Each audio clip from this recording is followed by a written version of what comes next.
I think things are okay. I think that when we got that unemployment number yesterday and things did not collapse, you saw again that the stock market has nothing to do with the economy.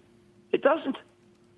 You can't have 40 million people unemployed and have this thing that we're watching have any rationality other than the fact that the companies that we're trading are not American companies that are related to whether you're going to go to the movies or go out to eat. And they're not related to small business. They have nothing to do with small business at all. David, I've been thinking so much about what you said yesterday about at what point does the unemployment bleed into the stock market? And the answer is that those unemployed people work at companies that you're never going to know lived, and you'll never know that they died. And that's who we have to worry about. But they're not involved with the stocks that we trade. They're not.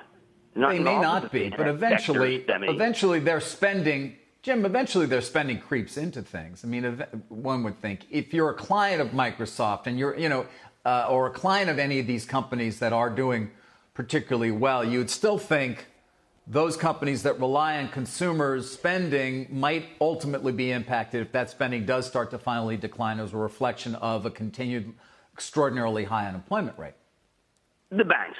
It's the banks. That's who you should watch because that's really the intersection because that's the credit card. That's when the stimulus ends and people can't pay. That's the forbearance. That's the how many months can you go without paying rent.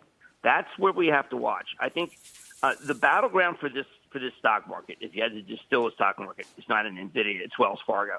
Because that's like the most people and most small businesses who are in jeopardy. And secondarily, I watch American Express.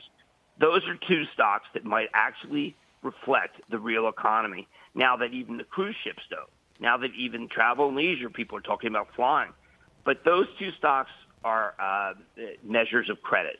And what you're talking about, David, is if the public runs out of credit, and if that happens, we're going to have a rude awakening. And if it does, then you start getting into a Druckenmiller world.